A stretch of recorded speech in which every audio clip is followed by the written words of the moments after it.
Nakumpirma ni Samantha ang relasyon ng kanyang papa at sa kanyang biyanan. Malakas ang paniniwala ni Samantha na ang relasyon umano ni Aurora at Doc Orly ang dahilan sa pagtsugi ng kanyang papa.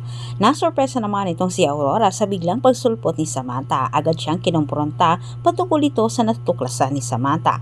Sa unang gawin ni Aurora, lagi niyang pinanindigan na wala umano silang relasyon nilang dalawa ni Orly. Ngunit laking gulat na lang ni Aurora. Sa gitna ng pagtatalo nilang dalawa ni Samantha ay agad namang nilatag ni Sam ang ebidensyang nakuha nila mula sa hindi kilalang taong lumapit kay Sam para iabot ang ebidensyang kailangan nito. Na kung saan pinaniwalaan nilang dalawa ni Frances na ito ang Palacios-Key ang lumapit sa kanila at samantalang kampante namang gumalaw itong si Samantha sapagkat sa kanilang napagtanto nakangkampi nila ang Palacios-Key. Sa naging palaisipan din kay Samantha kung bakit umano siya tinutulungan ng Palacios-Key na ito, lalo pat nasa kanyang sinapupunan isa ding palasyo.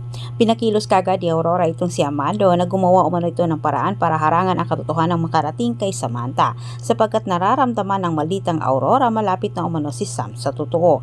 Napagtanto naman ni Mercy na kailangan na umano niyang sabihin sa dalawa niyang anak ang katotohanan para matigil na umano ang nasa isip nila Sam.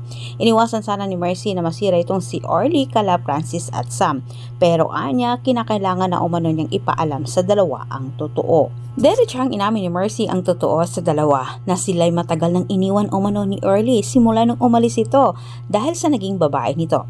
Hirap itong si Mercy na sabihin kala Sam na si Aurora ang nang-agaw sa kay Orly ang sumira umano sa kanilang pamilya.